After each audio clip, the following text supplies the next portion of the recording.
विद्यार्थियों, आज हम बीए द्वितीय वर्ष के द्वितीय प्रश्न पत्र की यूनिट 3 के टॉपिक मुद्रा से संबंधित का अध्ययन करेंगे। आर्थिक सिद्धांत, चाहे वो व्यष्टि अर्थशास्त्र रहा हो चाहे समष्टि अर्थशास्त्र रहा हो, मुद्रा का उसमें विशेष महत्व माना गया है। जैसे व्यष्टि अर्थशास्त्र में हम कीमत प्रणाली के जो कार्य हैं मुद्रा के माध्यम से ही संचालित होते हैं। फर्म उत्पादन के साधनों को जो प्रतिफल देती है और जनता फर्मों से जो वस्तुएं और सेवाएं खरीदते हैं, इन दोनों में ही मुद्रा अपना प्रमुख कार्य करती है। तो मुद्रा को अर्थव्यवस्था की रक्तवाहिनी धारा माना जा सकता है। जिस प्रकार मनुष्य के शरीर में रक्त घूमता है, उसी प्रकार अर्थव्यवस्था में मुद्रा घूमती रहती है। समष्टि अर्थशास्त्र की जो 3 प्रश्न हैं,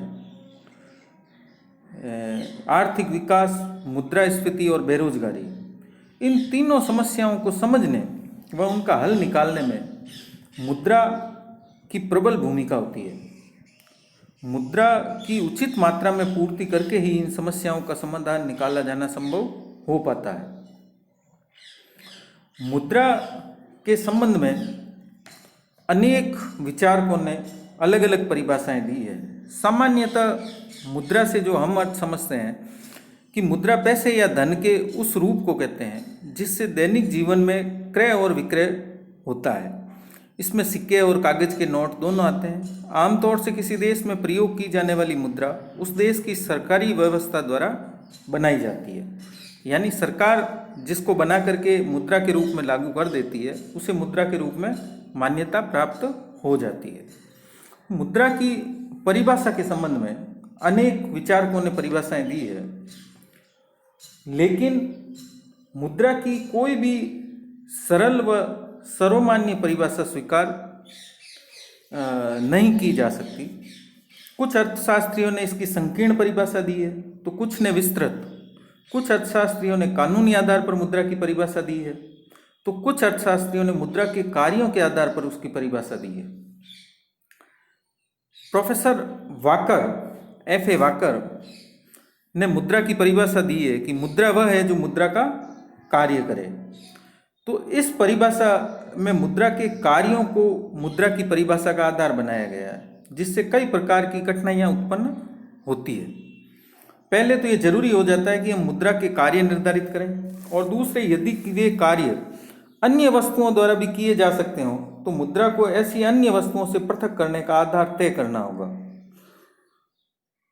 फिर जो दूसरी परिभाषा है वो प्रोफेसर हार्टले विदर्स ने दी है कि मुद्रा वह पदार्थ है जिसकी सहायता से हम वस्तुओं का क्रय विक्रय करते हैं, यानी वही बात आ गई, लेन देन करते हैं या क्रय विक्रय करते हैं।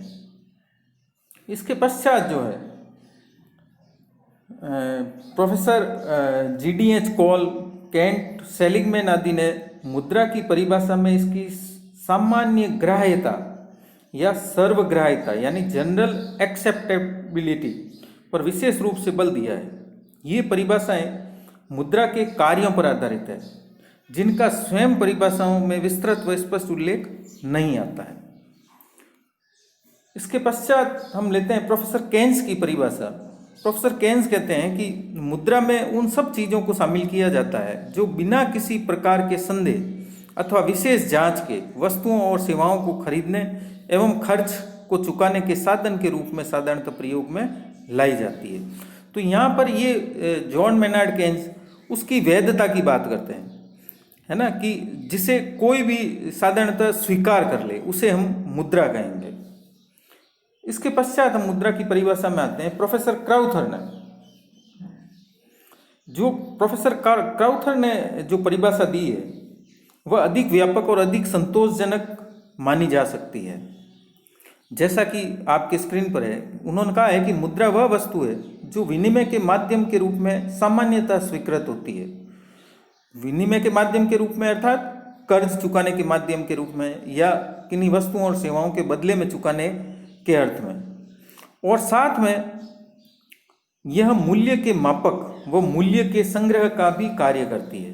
तो इस प्रकार से यह परिभाषा मुद्रा के दो प्रमुख कार्यों तथा सामान्य स्वीकृति दोनों पर पर्याप्त रूप से बल देती है। एक तो इसमें कहा गया है कि सामान्य स्वीकृति होती है, और मूल्य का मापक तथा मुद्रा का संग्रह, ये दो कार्यों को भी इसमें शामिल करती है। फिर जो आधुनिक अर्थशास्त्री हुए हैं, लिप्से, क्रिस्टल, उन्होंने अन्य परिसंपत्तियों से मुद्रा को पृथक करने वाला सबसे महत्वपूर्ण कार्य विनिमय का माध्यम माना है।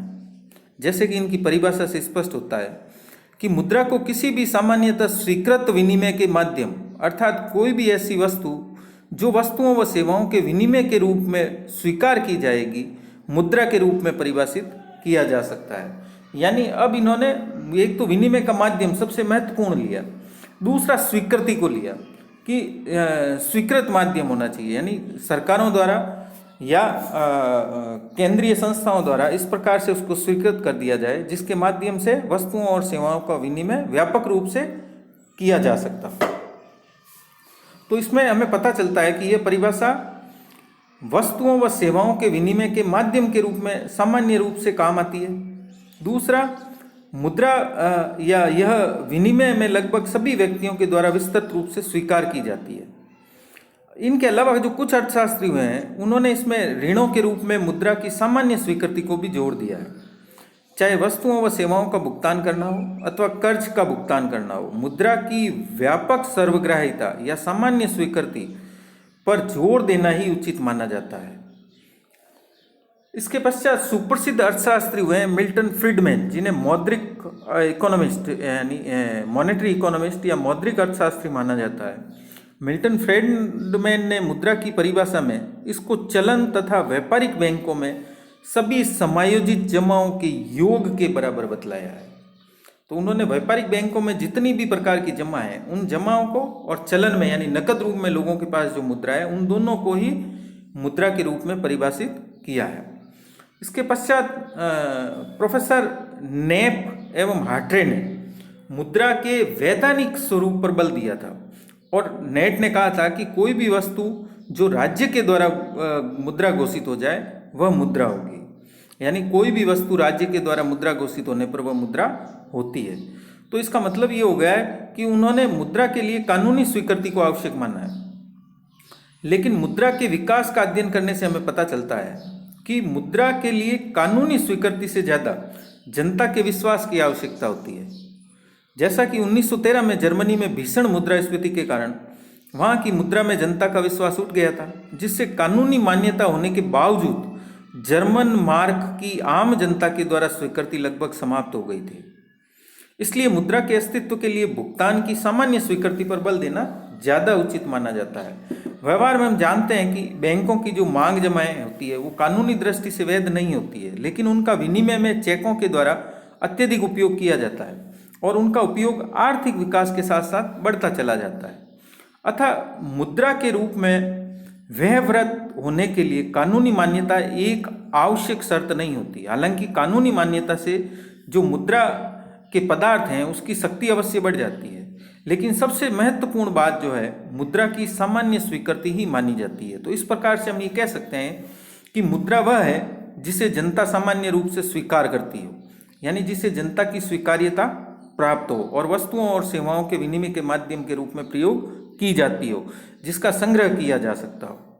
और इस प्रकार से मुद्रा की परिभाषा के पश्चात हम आते हैं कि मुद्रा की आवश्यकता हमें क्यों पड़ी, है ना। जो प्रारंभ में या प्राचीन काल में वस्तु विनिमय प्रणाली प्रचलित थी, तो वस्तु विनिमय प्रणाली की जो कठिनाइयाँ थी, उन कठिनाइयों के कारण ही मुद्रा की आवश्यकता महसूस की गई। या हम इस प्रकार कह सकते हैं कि मुद्रा की आवश्यकता वस्तु विनिमय की कठिनाइयों को दूर करने के लिए पड़ी थी। तो अब जो वस्तु विनिमय की जो कठिनाइयाँ थी वो किस प्रकार की थी? जो सबसे पहले कठिनाई थी वो थी आवश्यकता के दोहरे संयोग का अभाव। अब जो वस्तु विनिमय प्रणाली थी उसके लिए आवश्यक था कि दो ऐसे व्यक्तियों का तालमेल बैठे जो एक दूसरे की वस्तु को लेना चाहते हो, जैसे हम कल्पना करें कि मोहन के पास गेहूं है और सोहन के पास कपड़ा है, तो इन दोनों में लेन देन तभी हो सकता है जब मोहन गेहूं देकर कपड़ा लेना चाहे और सोहन कपड़ा देकर गेहूं लेना चाहे। तो इस व्यवस्था में कोई कमी रह जाने से दोहरे संयोग का अभाव माना जाता है, जिससे लेन देन में बाधा पड़ सकती है। अब मोहन गेहूं देकर कपड़ा तो लेना चाहता है, लेकिन यदि सोहन कपड़ा देकर गेहूं नहीं लेना चाहता है तो ऐसी स्थिति में विनिमय नहीं होगा। तो ये समझना आसान है कि समाज में बहुत थोड़ी वस्तुएं होने पर यह संयोग आसानी से बैठ सकता है, लेकिन वस्तुओं व सेवाओं की संख्या के बढ़ने से दोहरे संयोग की कठिनाई काफ़ी बढ़ जाती है। मुद्रा के आगमन से यह कठिनाई काफ़ी समय तक दूर हो गई है। अब प्रत्येक व्यक्ति अपनी वस्तु या सेवा के बदले में पहले मुद्रा प्राप्त करता है और फिर मुद्रा देकर अपनी आवश्यकताओं की वस्तु या सेवा प्राप्त कर लेता है। अब जैसे यदि मौद्रिक प्रणाली में मोहन को अगर कपड़ा खरीदना है और अगर सोहन गेहूं नहीं खरीदना चाहता है, तब भी विनिमय हो सकता है। मोहन अपना गेहूं बाजार में जिसको आवश्यकता है उसको बेचेगा, उससे मुद्रा प्राप्त करेगा और उस मुद्रा से सोहन से कपड़ा खरीद सकता है। फिर जो दूसरी वस्तु विनिमय प्रणाली की सबसे बड़ी समस्या थी वो थी मूल्य के मापक का अभाव। वस्तु विनिमय प्रणाली में वस्तु या सेवा का मूल्य दूसरी वस्तु में आंकना पड़ता था। यदि समाज में हम मान लें कि ए, बी व सी तीन वस्तुएं हैं और जो तीन भाव ए का बी में, बी का सी में एवं ए का सी में रखना पड़ेगा हमें कि एक ए बराबर कितना बी होगा, एक बी बराबर कितना सी होगा और एक ए बराबर कितना सी होगा। लेकिन यदि वस्तुएं चार हो जाए तो हमें 6 भाव रखने पड़ेंगे, 4 × 3 / 1/2, 1 × 2। तो इस प्रकार से 4 × 3 = 12/2 6 भाव हमें रखने पड़ेंगे। इस प्रकार से अगर 100 वस्तुएं हो जाएंगी तो 100 वस्तुएं हो जाए तो हमें 100 × 99/2 यानी 4950 भाव याद रखने पड़ेंगे। तो इससे जो कठिनाइयाँ उत्पन्न होती थी, मुद्रा के आने के कारण ये कठिनाई दूर हो गई। अब हमें ये सब याद रखने की आवश्यकता नहीं है। मुद्रा के रूप में उसका मूल्य निर्धारित होता है और उतनी मुद्रा चुका करके वस्तु को खरीदा जा सकता है। नेक्स्ट फिर जो है मौद्रिक प्रणाली से जो विनिमय प्रणाली की सबसे बड़ी कठिनाई या तीसरी कठिनाई है वो थी वस्तुओं की अविभाज्यता। कुछ वस्तुएं ऐसी होती है जिन्हें विभाजित करना संभव नहीं हो पाता है। मान लें कि एक व्यक्ति के पास अगर एक गाय है और वह जूतों की एक जोड़ी खरीदना चाहता है, तो गाय की अविभाज्यता के कारण उसे जूतों की एक जोड़ी मिलनी कठिन हो जाएगी।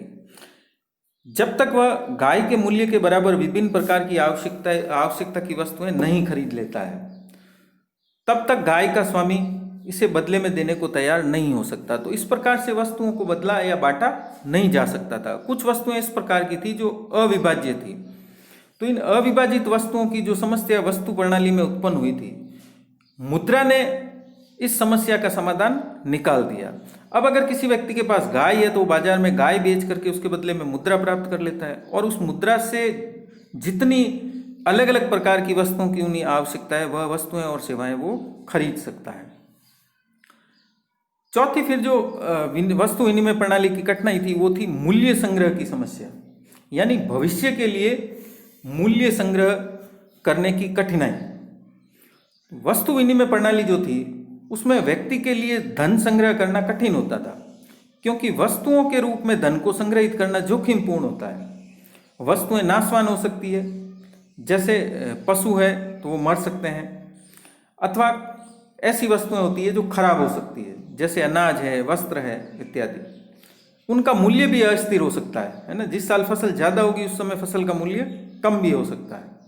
तो इन कठिनाइयों को दूर करने के लिए आदिकाल से मनुष्य ने मुद्रा का प्रयोग करना प्रारंभ कर दिया था। हालांकि भिन्न भिन्न समयों में भिन्न भिन्न वस्तुएं मुद्रा के रूप में प्रयुक्त हुई है। जैसे कई प्रकार से चांदी धातु को मुद्रा के रूप में स्वीकार किया गया था, स्वर्ण को मुद्रा के रूप में स्वीकार किया गया था। तो इस प्रकार से मुद्रा को अलग अलग समयों में अलग अलग रूप में प्रयुक्त किया जाता रहा है। तो ये हमने देखा कि मुद्रा का क्या अर्थ है और हमें मुद्रा की आवश्यकता क्यों पड़ी?